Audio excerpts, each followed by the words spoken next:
Hello, my name's Deirdre McElroy. I teach hand quilting and hand applique classes around the world, and I'm the author of a book and video series called That Perfect Stitch. Many years ago, my mother, Roxanne, and I set about to design a thimble that we intended to be the most state-of-the-art tool available to quilters today. So here is the Roxanne Thimble.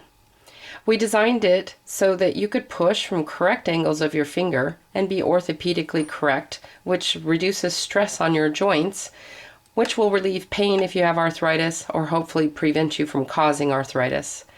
The dimples will help you control your needle to the very best degree possible for the very finest, fastest stitches possible. And the thimble is designed to last a lifetime. The thimble is very much like a prosthetic device. You can't just try one on and hope that that's what's comfortable and works. There are many different sizes of thimbles. So we've given you a set of instructions on how to fit correctly, and these are in written format as well as this little video companion to those written instructions. The written instructions can be downloaded at www.colonialneedle.com, or we can mail or email them to you upon request. So let's go through the process of how to measure your finger in order to determine what size Roxanne thimble you should order. Some of the things that you're going to need are a ruler with millimeter measurements on one side, a pen, possibly a piece of string, and ring sizers. If you don't own a pair of ring sizers, we can mail you an inexpensive plastic pair, or you can just go to your local jeweler and ask to borrow his. I know that can be embarrassing for some people, but we've been asking people to do this for about 15 years, and they all report back that the jeweler is actually fascinated with the process and just really happy to have somebody in his business, because he knows now, next time you're looking at some jewelry, you might think of him for your purchase.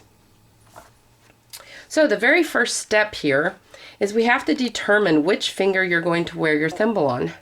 Traditionally, we use the longest middle finger. Orthopedically speaking, this is your best choice.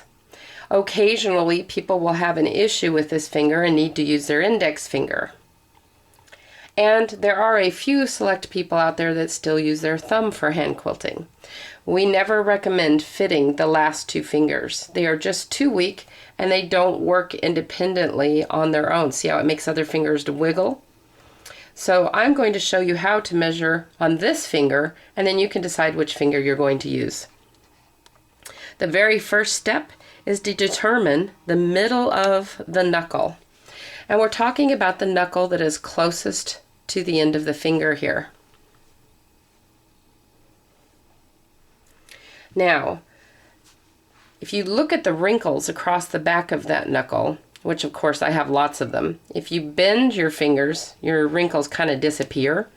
So keep your hand flat and open. All my little wrinkles here, don't we all have them? But I have one very deep, distinct wrinkle, and that's the middle of my joint. So that's going to be my starting point to measure with. Now I know everybody's fingers can look a little different and you may have a hard time figuring out which one is actually the middle wrinkle. So one of the other methods that you can use is to turn your hand over and use a piece of string to wrap in that biggest crease right there. Wrap it around, turn your hand over, and it's now showing you the middle of your joint. And as you can see, this string is actually in my deepest wrinkle. So that's going to be my starting measuring point. If you're using the string, you're going to want to mark your finger right where the string is with a little dot. See my dot? That's my starting measuring point. Then you're going to grab your ruler, and you want the millimeter side, because millimeters measure small distances more precisely, and we need a very precise measurement here. So I'm going to measure from my little dot to my cuticle, right where the skin ends at my nail. So in this particular instance, you can see that I am 11 millimeters. And don't round off. If it's a 1/2 millimeter, go ahead and include that 1/2 millimeter. Now, to determine the midpoint mathematically between this spot and that spot, I just take my 11 millimeters and divide by 2. That would be 5.5. So now I want to remeasure to 5.5 millimeters. And we're going to put another little mark on my finger right at that point. So 1, 2, 3, 4, 5.5. And I want to try and land my marker literally between those 2 millimeter markers. There we go. So now I have 2 dots, but we're only going to pay attention to the middle dot here. That is the midpoint between the cuticle and the middle of my joint. To that end, we're now going to borrow ring sizers. And you just want to start with a large ring sizer and slide it onto your finger. If the ring sizer can go past the mark you made on your finger, then it's too big and you need to go to the next smaller one. So here's the next smaller one. It still easily goes past that mark. So we're just going to keep going smaller and smaller until I find a ring sizer that no matter how hard I push, it will stop right on that mark that I made on my finger. So it's definitely getting snugger, but I was able to push it past the mark.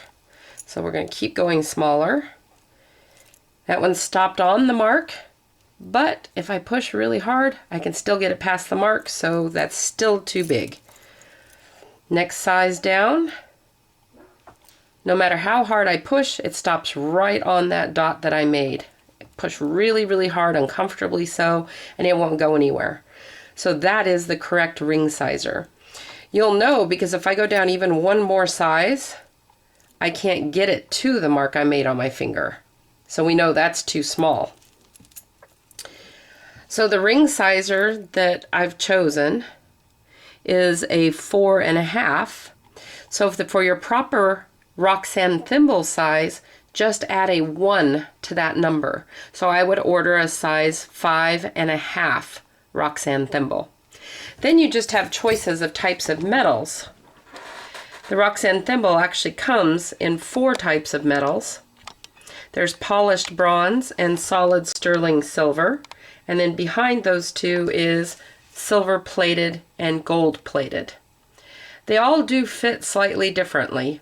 Solid sterling silver tends to feel the loosest and lightest just because of the physics of the metal. Solid sterling silver is very conductive to heat and cold, so it warms up to your body temperature instantaneously when you put it on, and the metals actually expand and contract minutely while you're wearing it, giving an overall more comfortable feel. The silver plated is the next size down.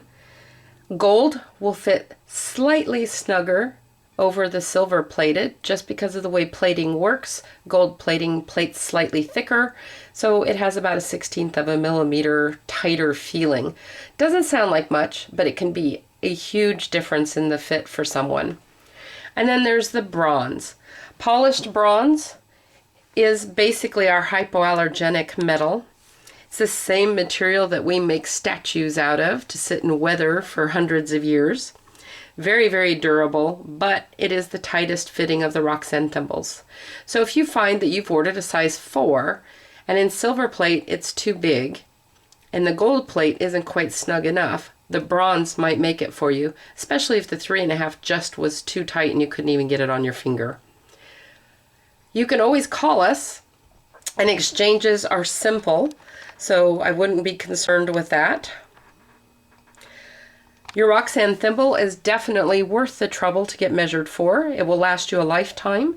It will increase your speed and comfort level during hand quilting. And it's just flat out gorgeous. So happy stitching!